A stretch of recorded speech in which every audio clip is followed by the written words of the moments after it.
নমস্কার, we learn investing চ্যানেলে আপনাদের সবাইকে স্বাগত। আজ আমরা এমন একটা কোম্পানির গভীরে ডুব দেব যারা নিজেদের চরিত্র ব্যবসার ধরনটা প্রায় আমূল বদলে ফেলেছে। ঠিক বলেছেন। ভাবুন একবার, লার্সেন অ্যান্ড টুব্রোর মতো একটা বিশাল শিল্পগোষ্ঠীর অংশ হয়েও একসময় যারা মূলত পরিকাঠামো ঋণ দিত, সেই এল&টি ফিন্যান্স বা এলটিএফ আজ কিভাবে একটা অত্যাধুনিক রিটেল ফিন্যান্স কোম্পানি, ওরা নিজেরাই বলছে ফিনটেক অ্যাট স্কেল হয়ে উঠল। চলুন এই অসাধারণ যাত্রার ভেতরের গল্পটা একটু ভালো করে জেনে নিই। একদম। আজ আমরা এল&টি ফিন্যান্স এলটিএফ এর এই যে কৌশলগত বদল, যাকে আমরা স্ট্র্যাটেজিক মেটামরফোসিস বলতে পারি, তারই খুঁটিনাটি বিশ্লেষণ করব। আচ্ছা, এর জন্য আমরা কোম্পানির বিভিন্ন কৌশলগত রিপোর্ট, এই সবে যে রেজাল্ট বেরোলো Q2 FY26 এর ডেটা, ওদের ইনভেস্টর প্রেজেন্টেশনগুলো আর স্টক এক্সচেঞ্জে দেয়া সাম্প্রতিক ঘোষণা, এই সব তথ্যের উপর ভিত্তি করেই এগোবো। আর আমাদের লক্ষ্য উই লার্ন ইনভেস্টিং এর দর্শকদের জন্য এলটিএফ এর এই জার্নির পেছনে আসল কারণগুলো কি ছিল, এখন ওদের ব্যবসার মডেলটা ঠিক কী রকম, প্রযুক্তির ব্যবহারটা ঠিক কোথায় দাঁড়িয়ে, আর অবশ্যই ভবিষ্যতের সম্ভাবনা আর ঝুঁকিগুলো কি সে বিষয়ে একটা পরিষ্কার ধারণা দেয়া। ঠিক তাই। চলুন তাহলে শুরু করা যাক এলটিএফ এর বিবর্তনের গল্প দিয়ে, 1994 থেকে আজ পর্যন্ত, তবে একটু গুছিয়ে সংক্ষেপে। বেশ, তাহলে একটু গোড়া থেকে দেখি। 1994 সালে যখন শুরু হলো, তখন তো এলটিএফ মূলত এল&টি গ্রুপের ব্যবসার সাপোর্টার হিসেবেই কাজ করত, তাই না? ওই ইনফ্রাস্ট্রাকচার প্রজেক্ট ফাইন্যান্সিং, এসএমইদের জন্য লিজ বা হায়ার পারচেজ, এইগুলো। হ্যাঁ, একদম শুরুতে তাই ছিল। এল&টির যে মূল ব্যবসা, তার একটা পরিপূরক হিসাবেই এর জন্ম। কিন্তু ধরুন 2000-এর দশকের মাঝামাঝি থেকে 2006-07 সাল নাগাদ এরা আস্তে আস্তে অন্যদিকে ছড়াতে শুরু করে। যেমন ধরুন গ্রামীণ ক্ষেত্রে ট্র্যাক্টর বা কৃষি সরঞ্জামের লোন, কমার্শিয়াল গাড়ির লোন, 2008 সাল থেকে মাইক্রো ফাইন্যান্সও শুরু করে। এমনকি 2010 সালে একটা মিউচুয়াল ফান্ড ব্যবসাও কিনে নেয়। কিন্তু এই যে এত দিকে ছড়ানো, এটা কি খুব স্ট্র্যাটেজিক ছিল, নাকি সুযোগ এসেছে আর কাজে লাগানো হয়েছে, এরকম ফোকাসটা ঠিক কোথায় ছিল? দেখুন, এখানেই বোধহয় একটু সমস্যা দানা বাঁধছিল। এই নানা দিকে ছড়িয়ে পড়ার ফলে একটা বেশ জটিল হোল্ডিং স্ট্রাকচার তৈরি হয়ে গেছিল। তার নিচে প্রায় 8খানা আলাদা এনবিএফসি কাজ করত। 8টা? বাবা! হ্যাঁ, ফলে একই ছাতার তলায় অনেক রকমের ঝুঁকি চলে আসছিল। একদিকে ধরুন লং টার্ম ইনফ্রা লোন, অন্যদিকে হয়তো শর্ট টার্ম রুরাল লোন, একটা পরিষ্কার কৌশলগত দিশার অভাব কিন্তু ছিল। আর এই পরিস্থিতির মধ্যেই তো এলো 2018 সাল, আর ওই আইএলএনএফএস সংকট। ওটা তো পুরো এনবিএফসি সেক্টরের জন্যই একটা বিরাট ধাক্কা ছিল। নিঃসন্দেহে ওই সেপ্টেম্বর 2018-র আইএলএফএস ডিফল্ট, সেটাকে অনেকে ভারতীয় এনবিএফসি সেক্টরের লেমন ব্রাদার্স মুভমেন্ট বলেন। পুরো সেক্টরটাকেই নাড়িয়ে দিয়েছিল। লিকুইডিটি ক্রাইসিস হয়েছিল তো তখন? হ্যাঁ, বাজারে টাকার যোগান লিকুইডিটি হঠাৎ করে একদম কমে যায়। বিশেষ করে যেসব এনবিএফসি বড় ইনফ্রা বা কর্পোরেট লোন দিত, তাদের অবস্থা খুব কঠিন হয়ে পড়ে। কারণ যারা এদের টাকা ধার দিত, যেমন ধরুন মিউচুয়াল ফান্ড বা ব্যাংক, তারা প্রায় হাত গুটিয়ে নিল। আর এর ফলেই বোধহয় হোলসেল লেন্ডিং, ওই বড় অঙ্কের কর্পোরেট বা ইনফ্রা লোন দেওয়ার মডেলটার দুটো প্রধান ঝুঁকি একেবারে সামনে চলে এলো, ওই অ্যাসেট লায়াবিলিটি মিসম্যাচ আর কনসেন্ট্রেশন রিস্কের ব্যাপারটা। একদম ঠিক ধরেছেন। অ্যাসেট লায়াবিলিটি মিসম্যাচ বা এএলএম হলো সময়ের গরমিল। ধরুন কোম্পানি লোন দিয়েছে লম্বা সময়ের জন্য, 15-20 বছরের ইনফ্রা লোন, কিন্তু সেই টাকাটা জোগাড় করেছে হয়তো কম সময়ের জন্য ধার করে, ধরুন 3-6 মাসের কমার্শিয়াল পেপার বেচে। আচ্ছা, এবার বাজারে যে সংকট এলো, ওই স্বল্পমেয়াদী ধার শোধ করার জন্য নতুন ধার পাওয়াটাই মুশকিল হয়ে গেল। আর কনসেন্ট্রেশন রিস্ক হলো যদি আপনার ব্যবসার একটা বড় অংশ মাত্র কয়েকটা বড় ক্লায়েন্টের উপর নির্ভর করে। এবার ধরুন তাদের মধ্যে একজনও যদি টাকা দিতে না পারে, তাহলে বিপদ, পুরো ব্যবসার লাভ ক্ষতির মুখে পড়ে যাবে। ঠিক তাই। আর এলটিএফ এর শেয়ারের দামও তখন বেশ খানিকটা পড়ে গিয়েছিল। ফলে কোম্পানিকে তার ব্যবসার ঝুঁকি কমাতেই হতো। মানে ডি-রিস্ক করতেই হতো। তাই রিটেল লোনের দিকে যাওয়াটা আর শুধু একটা অপশন রইল না। একদমই না। রিটেল লোন মানে ছোট ছোট অঙ্কের অনেক বেশি সংখ্যক গ্রাহককে লোন দেওয়া, সেদিকে যাওয়াটা তখন আর শুধু ব্যবসার বৃদ্ধির কৌশল নয়, প্রায় অস্তিত্ব রক্ষার কৌশল হয়ে দাঁড়ালো। ইন্টারেস্টিং। মানে এই ক্রাইসিসটাই কিন্তু এলটিএফ এর এই বিরাট পরিবর্তনের আসল অনুঘটক বা ক্যাটালিস্ট হয়ে উঠল। আর তখন যিনি এমডি অ্যান্ড সিইও ছিলেন দীনানাথ দুভাষী, তার নেতৃত্বেই এই বদলের শুরুটা হলো। হ্যাঁ, আর 2021 সালে ওরা ঘোষণা করল লক্ষ্য 2026 পরিকল্পনা। এটার মূল লক্ষ্য কি ছিল? লক্ষ্য 2026-এর উদ্দেশ্য খুব পরিষ্কার ছিল। এলটিএফকে একটা প্রথম সারির রিটেল কেন্দ্রিক ফিন্যান্স কোম্পানিতে পরিণত করা। 3টে প্রধান টার্গেট ঠিক করা হয়েছিল। 1, মোট অ্যাসেট আন্ডার ম্যানেজমেন্ট বা AUM-এর 80%-এর বেশি রিটেল লোন থেকে আসতে হবে। 80%? বেশ বড় টার্গেট। হ্যাঁ। 2, রিটেল লোনের ব্যবসার বার্ষিক গড় বৃদ্ধি বা CAGR হতে হবে 25%-এর বেশি। আর 3, রিটেল ব্যবসার উপর রিটার্ন অন অ্যাসেটস বা ROA, মানে প্রতি 100 টাকার অ্যাসেটের লাভ, সেটাকে 2.8% থেকে 3.0%-এর মধ্যে নিয়ে যেতে হবে। এই লক্ষ্য পূরণের জন্য ওরা কি বড় পদক্ষেপ নিল? মূলত 2টো বড় কাজ করা হয়। প্রথমটা হলো ফোকাস বাড়ানো, মানে যে ব্যবসাগুলো মূল রিটেল কৌশলের সঙ্গে ঠিক খাপ খাচ্ছিল না সেগুলোকে বিক্রি করে দেওয়া হলো, যাকে বলে ডাইভেস্টমেন্ট। যেমন? এর মধ্যে সবচেয়ে গুরুত্বপূর্ণ ছিল ওদের মিউচুয়াল ফান্ড ব্যবসাটা। ওরা HSBC অ্যাসেট ম্যানেজমেন্টকে বিক্রি করে দেয় নভেম্বর 2022-এ প্রায় $425 মিলিয়ন। ও, বেশ বড় অঙ্ক। হ্যাঁ, আর এই টাকাটা সরাসরি রিটেল ব্যবসার প্রসারে কাজে লাগানো হয়। এটা কিন্তু ক্যাপিটাল অ্যালোকেশনের একটা দারুণ উদাহরণ। বুঝলাম। আর দ্বিতীয় পদক্ষেপটা কি ছিল? দ্বিতীয়টা ছিল সরলীকরণ বা সিম্পলিফিকেশন। ওই যে আগে বলছিলাম 8টা আলাদা কোম্পানি ছিল, তার মধ্যে 3টে প্রধান সাবসিডিয়ারিকে মূল হোল্ডিং কোম্পানির সাথে 2023 সালে মিশিয়ে দেওয়া হলো, মানে মার্জ করে দেওয়া হলো। এর ফলে একটাই বড় কোম্পানি তৈরি হলো, এল&টি ফাইন্যান্স লিমিটেড নামে। ঠিক। আচ্ছা, এই মার্জারের সুবিধা কি হলো? শুধু নাম বদল তো নয় নিশ্চয়ই? না, অনেকগুলো সুবিধা। 1 হলো অপারেশনাল এফিসিয়েন্সি বাড়ল, মানে কাজ চালানো সহজ হলো। 2, একটাই ব্র্যান্ড এল&টি ফাইন্যান্স লোকের কাছে পরিচিতি পেল। আর 3 নম্বরটা খুব গুরুত্বপূর্ণ, RBI-এর নতুন নিয়ম এসেছিল তখন, স্কেল বেসড রেগুলেশনস বা SBR। হ্যাঁ, শুনেছিলাম। সেই নিয়ম অনুযায়ী বড় NBFC-দের জন্য একটা নির্দিষ্ট কাঠামোর প্রয়োজন ছিল। LTF তো এখন RBI দ্বারা চিহ্নিত একটা আপার লেয়ার NBFC, তাই এই সরল কাঠামোটা নিয়ম মেনে চলার জন্য খুব জরুরি ছিল। আর এই লক্ষ্য 2026 প্ল্যানটা তো দারুণ সফল হয়েছিল শুনেছি। হ্যাঁ, খুবই সফল।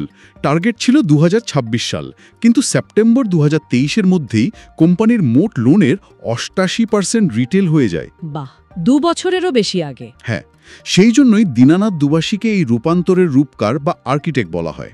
এরপর এপ্রিল 2024-এ তিনি অবসর নিলেন আর নতুন এমডি অ্যান্ড সিইও হিসেবে এলেন সুদীপ্ত রায়।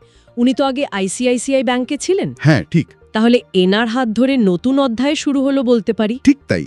দুভাষী যদি আর্কিটেক্ট হন, তবে রায় হলেন ইঞ্জিনিয়ার। তার মূল ফোকাস হলো প্রযুক্তিকে ব্যবহার করে এই রিটেল ব্যবসাকে আরও লাভজনক আর টেকসই বা সাস্টেনেবল করা। আচ্ছা। উনি এসে ঘোষণা করলেন 5 পিলার স্ট্র্যাটেজি, যার চূড়ান্ত লক্ষ্য হলো LTF-কে একটা ফিনটেক অ্যাট স্কেল কোম্পানিতে পরিণত করা। ফিনটেক অ্যাট স্কেল, এই টার্মটা একটু বুঝিয়ে বলবেন।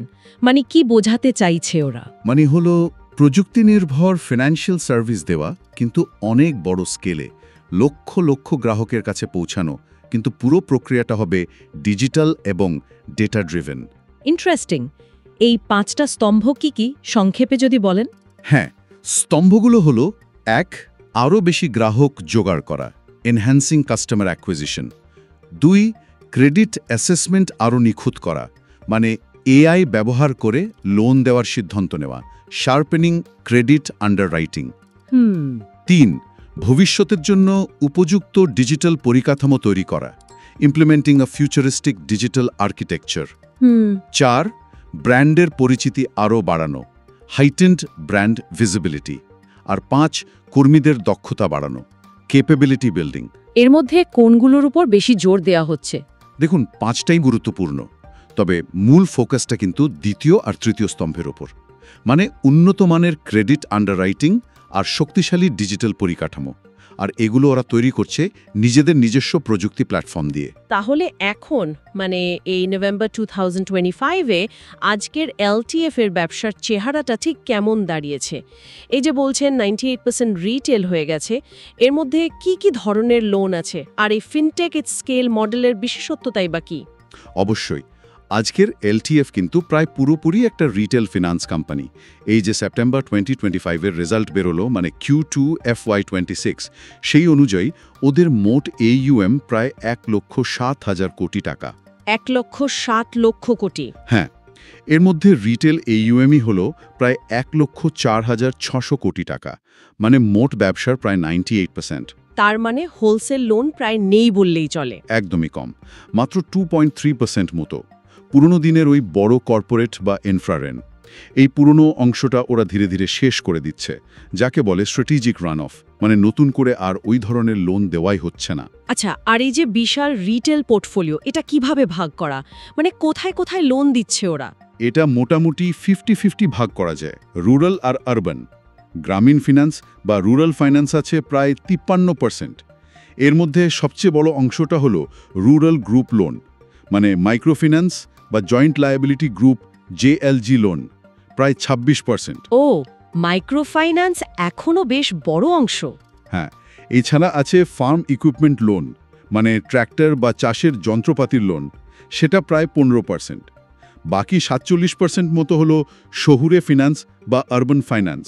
আচ্ছা, এর মধ্যে আছে হোম লোন প্রায় 19%, টু হুইলার ফিন্যান্স প্রায় 12%, পার্সোনাল লোন আর কনজিউমার ডিউরেবল লোন মিলিয়ে প্রায় 9%, আর লোন আগেন্স্ট প্রপার্টি এবং SME লোন মিলিয়ে প্রায় 6%। তাহলে এই যে ফিনটেক অ্যাট স্কেল বা একটা ডিজিটাল পরীক্ষা, মানে ডিজিটাল মোট তৈরির কথা আপনারা বলছেন, এটাই কি এলটিএফকে অন্যদের থেকে আলাদা করছে? এটাই কি ওদের কম্পিটিটিভ অ্যাডভান্টেজ?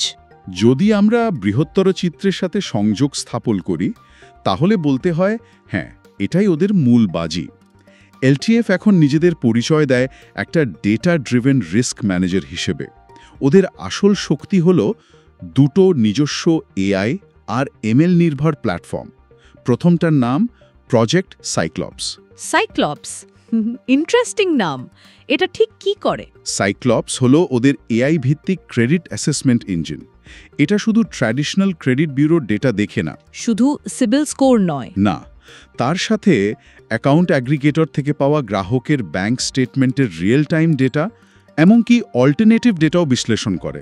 যেমন ধরুন UPI লেনদেনের প্যাটার্ন, গ্রাহকের জিওলোকেশন থেকে পাওয়া কিছু ট্রাস্ট সিগন্যাল, এই সব কিছু মিলিয়ে। বাহ, এর মাধ্যমে কি সুবিধা হয়? এর মাধ্যমে খুব তাড়াতাড়ি আর অনেক বেশি নিখুঁতভাবে বোঝা যায় যে একজন ঋণগ্রহীতার ঋণ শোধ করার ক্ষমতা আর ইচ্ছে দুটোই কতটা আছে। মানে রিস্ক অ্যাসেসমেন্টটা অনেক ভালো হয়। এটার কোনো প্রমাণ আছে যে এটা সত্যি কাজ করছে, মানে কোনো ডেটা? হ্যাঁ, ওরা বেশ কিছু ডেটা শেয়ার করেছে। যেমন ধরুন টু হুইলার লোনের ক্ষেত্রে, যেখানে সাধারণত প্রথম EMI বাউন্স রেট 20%-এরও বেশি থাকে। হ্যাঁ, এটা একটা সমস্যা। এলটি বলছে সাইক্লপস ব্যবহার করে ওরা সেটা 7-8%-এ নামিয়ে এনেছে।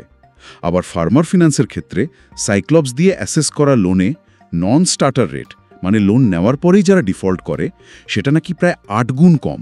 8 গুণ কম? হ্যাঁ, আর আগে যেখানে একটা SME লোনের আন্ডাররাইটিং করতে 3-4 ঘন্টা লাগতো, এখন সেটা 30 মিনিটেরও কম সময় হয়ে যাচ্ছে।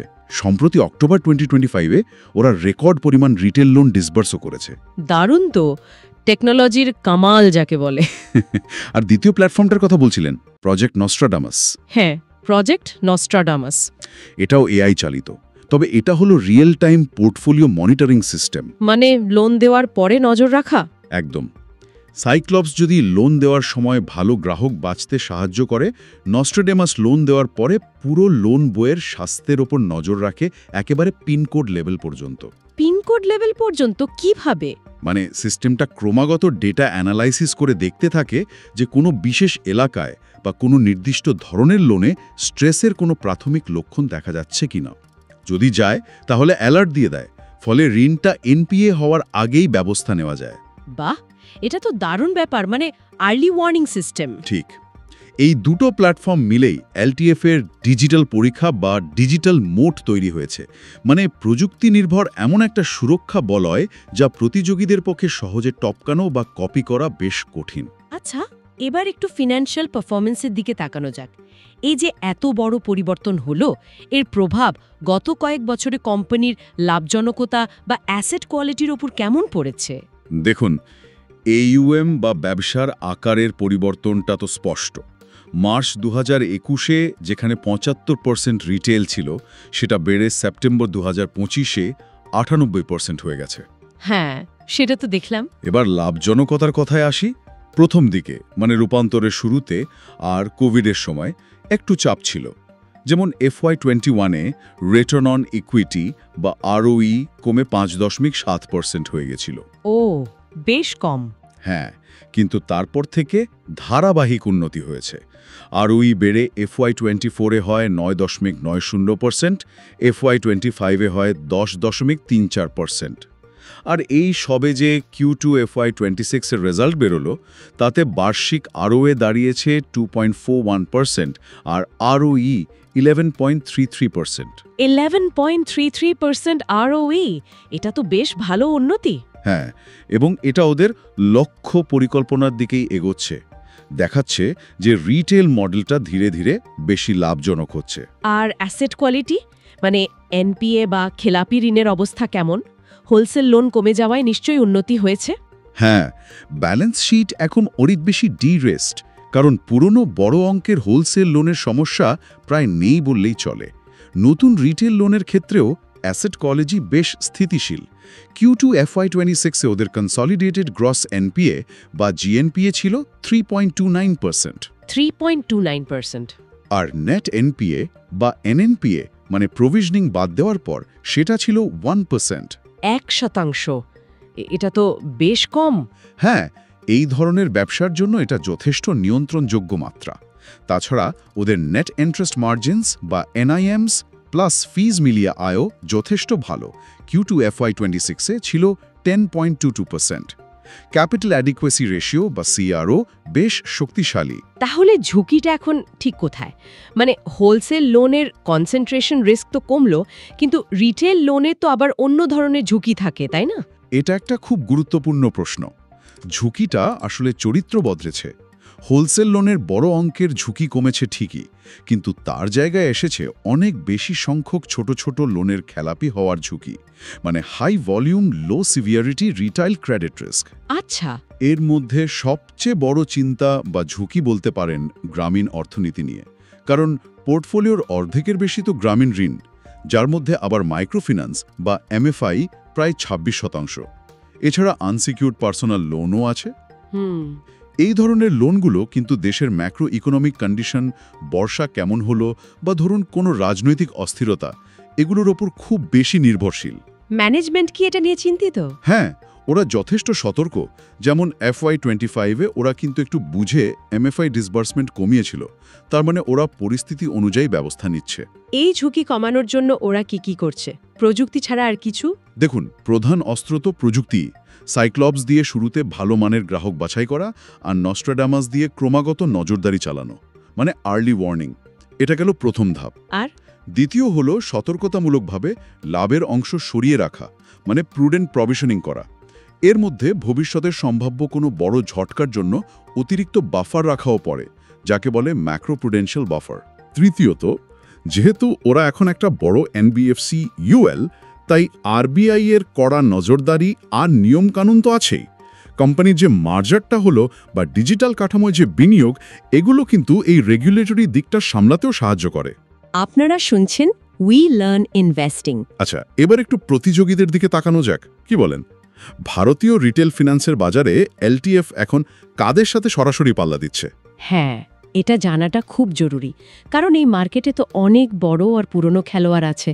Bajaj finance, Shriram, Mahindra finance. ঠিক, LTF এখন ভারতের প্রথম সারির রিটেল ফিন্যান্সারদের সাথে সরাসরি প্রতিযোগিতায় নেমেছে। যেমন আপনি বললেন বাজাজ ফাইন্যান্স, ওরা তো কনজিউমার ডিউরেবলস, পার্সোনাল লোন, এই সেগমেন্টগুলোতে একরকম রাজত্ব করে।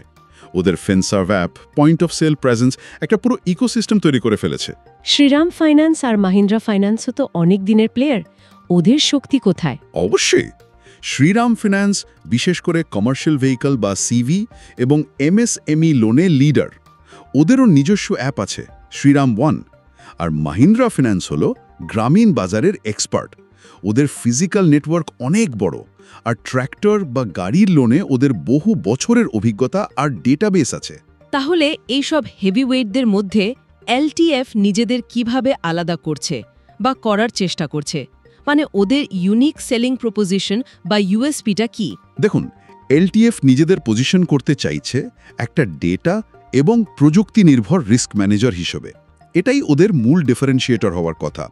ওরা গ্রামীণ বা এসএমই সেগমেন্টে শ্রীরাম আর মাহিন্দ্রার সাথে লড়ছে, আবার শহুরে টু হুইলার বা পার্সোনাল লোনের ক্ষেত্রে বাজাজের সাথে। ওদের বাজিটা তাহলে টেকনোলজির ওপর। হ্যাঁ, ওদের বাজিটা হলো ওদের সাইক্লপস প্ল্যাটফর্ম অন্যদের চেয়ে ভালো কোয়ালিটির গ্রাহক বাছাই করতে পারবে। আর নস্ট্রাডামাস আগেভাগে ঝুঁকির গন্ধ পেয়ে যাবে, মানে বেটার আন্ডাররাইটিং আর better risk management through technology.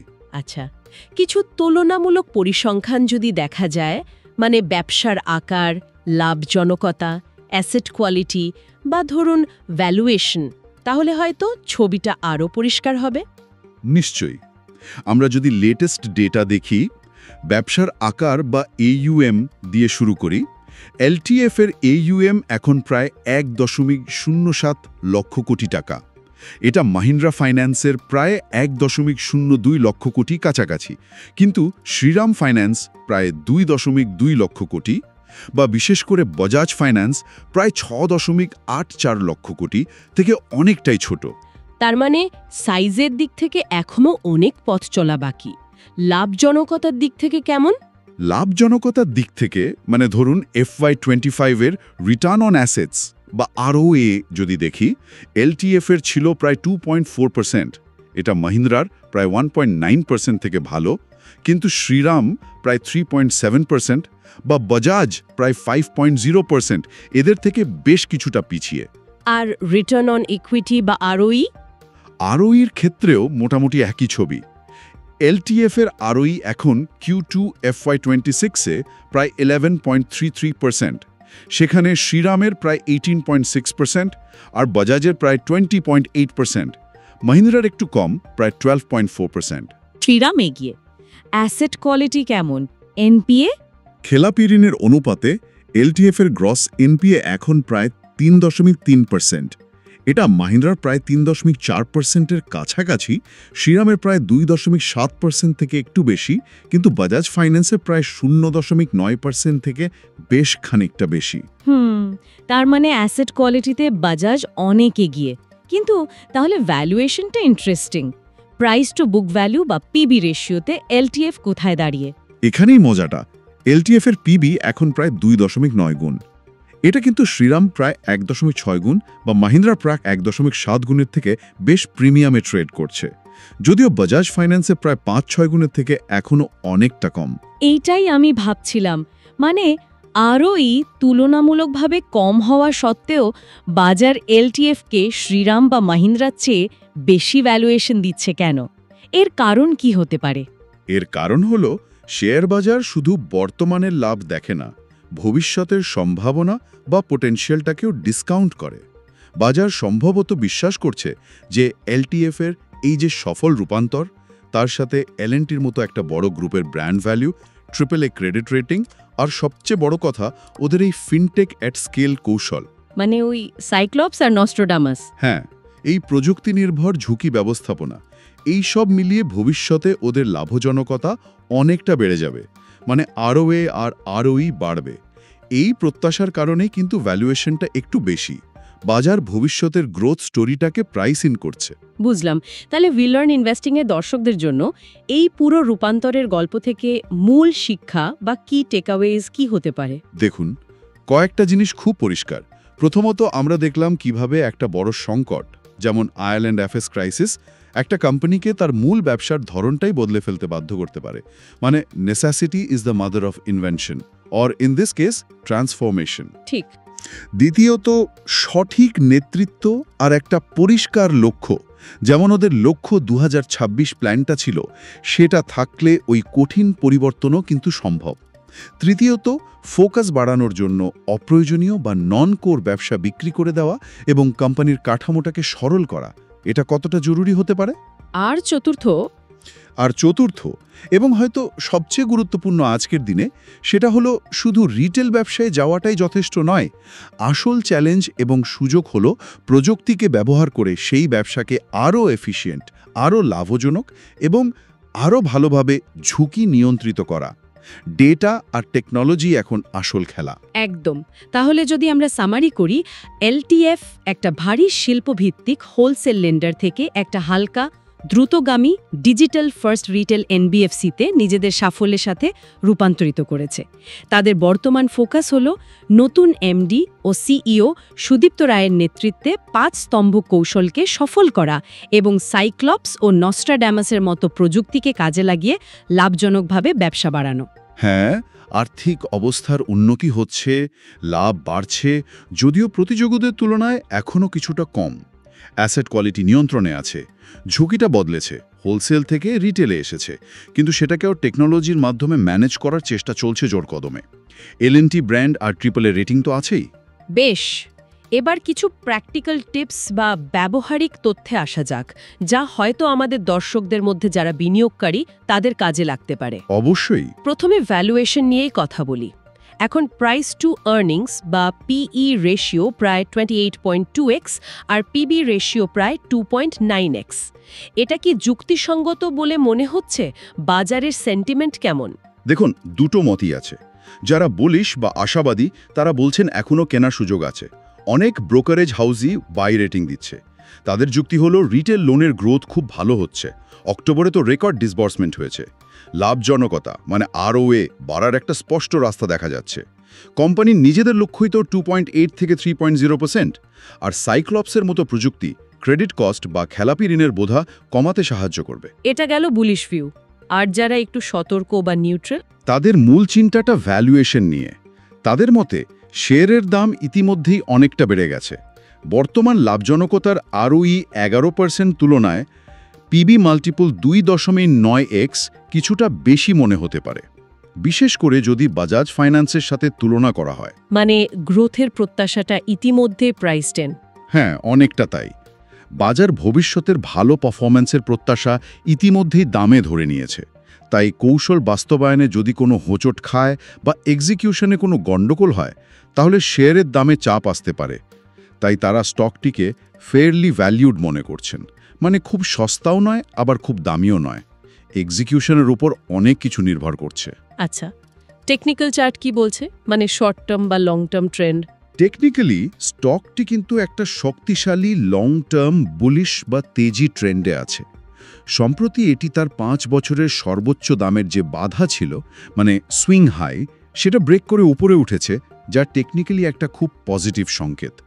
গত 5 বছরের শেয়ারের দাম বছরে গড়ে প্রায় 36% হারে বেড়েছে, মানে CAGR 36%। 36% CAGR, এটা তো খুবই ভালো রিটার্ন।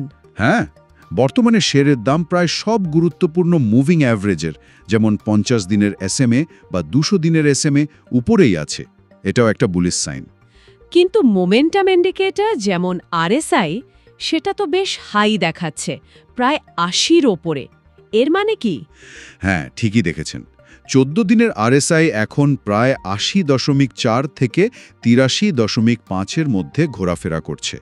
টেকনিক্যাল অ্যানালিসিসের ভাষায় এটা স্টকটিকে ওভারবট বা অতি কেনা জোনে দেখাচ্ছে। তার মানে কি এবার দাম পড়বে? অগত্যা তা নয়। ওভারবট জোনে যাওয়ার মানে হলো সাম্প্রতিক কালে শেয়ারটির দাম খুব দ্রুত এবং অনেকটা বেড়ে গেছে।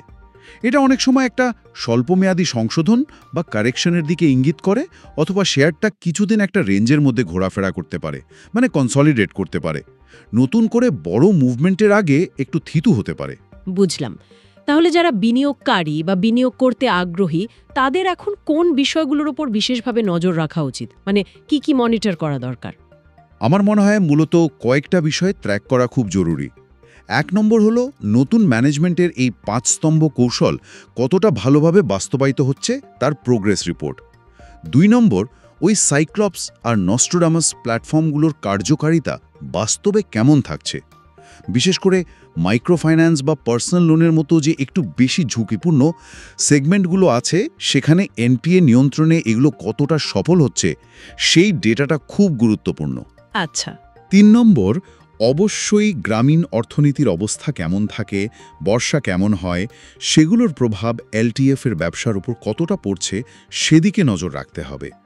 4 নম্বর, কোম্পানির আরওএ আর আরওই তাদের যে লক্ষ্যমাত্রা সেদিকে কতটা এগোচ্ছে প্রতি কোয়ার্টারে সেটা দেখা দরকার। আর নতুন কিছু প্রোডাক্ট বা পার্টনারশিপ? হ্যাঁ, সেটাও, মানে ওরা নতুন কোনো প্রোডাক্ট লঞ্চ করছে কিনা, যেমন গোল্ড লোন বা অন্য কিছু, বা নতুন কোনো ডিজিটাল পার্টনারশিপ করছে কিনা, এগুলোর প্রভাব কেমন হয় সেটাও দেখতে হবে। সম্প্রতি এমন কিছু উল্লেখযোগ্য ঘটনা ঘটেছে যা দর্শকদের জেনে রাখা ভালো, মানে রিসেন্ট আপডেটস। হ্যাঁ, কয়েকটা খবর আছে। অক্টোবরের মাঝামাঝি তো Q2 FY26 এর রেজাল্ট ঘোষণা হলো, আর তারপর অ্যানালিস্টের সাথে আলোচনাও হয়েছে। তার রেকর্ডিং বা ট্রান্সক্রিপ্ট কোম্পানির ওয়েবসাইটে পাওয়া যায়, কেউ চাইলে দেখে নিতে পারেন। ঠিক। এছাড়া অক্টোবরে কর্মীদের জন্য 2 দফায় বেশ কিছু ইসপ বা শেয়ার অ্যালট করা হয়েছে। কোম্পানি বাজার থেকে বন্ড ইস্যু করে প্রায় 10.5 কোটি টাকা তুলেছে, মানে নন কনভার্টেবল ডিবেঞ্চার বা এনসিডি। ম্যানেজমেন্ট একটা ছোট্ট পরিবর্তন হয়েছে, ওদের জেনারেল কাউন্সিল অবসর নিয়েছেন। আর ইনভেস্টরদের সাথে যোগাযোগ রাখছে তো কোম্পানি? হ্যাঁ, অবশ্যই। নভেম্বরের শুরুতেই 2টো ডিজিটাল ডে মিটিং হয়েছে, আর আগামী কয়েক সপ্তাহে মানে 12, 13, 19 নভেম্বর মুম্বাইতে বেশ কয়েকটি ইনভেস্টর মিটও নির্ধারিত আছে, মানে কোম্পানি কমিউনিকেশন বজায় রাখছে। তাহলে সব মিলিয়ে এলএনটি ফাইন্যান্সের ভবিষ্যতের ছবিটা কেমন দাঁড়াচ্ছে? এই রূপান্তর কি সত্যিই টেকসই হবে? এটাই তো $1 মিলিয়ন প্রশ্ন, তাই না? দেখুন, একটা কথা অস্বীকার করার উপায় নেই যে এলএনটি ফাইন্যান্স তাদের সংস্থার মূল চরিত্র বা ডিএনএ প্রায় পুরোপুরি বদলে ফেলতে সক্ষম হয়েছে। একটা ভারী, স্লো মুভিং, পরিকাঠামো নির্ভর ঋণদাতা থেকে তারা একটা হালকা, দ্রুতগামী, প্রযুক্তিচালিত রিটেল ফিন্যান্স কোম্পানিতে রূপান্তরিত হয়েছে। এই পরিবর্তনটা নিঃসন্দেহে খুবই প্রশংসার যোগ্য। কিন্তু আসল পরীক্ষাটা তো এখন শুরু হলো, বিশেষ করে এই টেকনোলজির ওপর ভরসা করে। একদম ঠিক। এলএনটি ফাইন্যান্স তাদের খোলন নলচে বদলেছে, সেটা ঠিক, কিন্তু শেষ প্রশ্নটা কিন্তু থেকেই যাচ্ছে। তাদের তৈরি এই এআই এবং ডেটা অ্যানালিটিক্স ইঞ্জিন সাইক্লপস আর নস্ট্রোডেমাস, এগুলো কি সত্যি ভারতীয় রিটেল বাজারের যে অন্তর্নিহিত ঝুঁকিগুলো আছে সেগুলোকে সাফল্যের সাথে মোকাবেলা করতে পারবে? আর তার জোরে তাদের এই যে প্রিমিয়াম ভ্যালুয়েশন সেটাকে ধরে রাখতে বা আরও বাড়াতে পারবে? এর উত্তর বোধহয় সময়ই দেবে। একমাত্র সময়ই এর উত্তর দেবে। এক্সিকিউশন ইজ দ্য কি। এলএনটি ফাইন্যান্সের এই গভীর বিশ্লেষণ আজ তাহলে এখানেই শেষ করছি। আপনাদের মূল্যবান সময় দেওয়ার জন্য অনেক অনেক ধন্যবাদ। বিনিয়োগ সংক্রান্ত আরও এমন ইন্টারেস্টিং এবং গভীর আলোচনার জন্য অবশ্যই চোখ রাখুন উই লার্ন ইনভেস্টিং ইউটিউব চ্যানেলে। আবার দেখা হবে। নমস্কার। নমস্কার।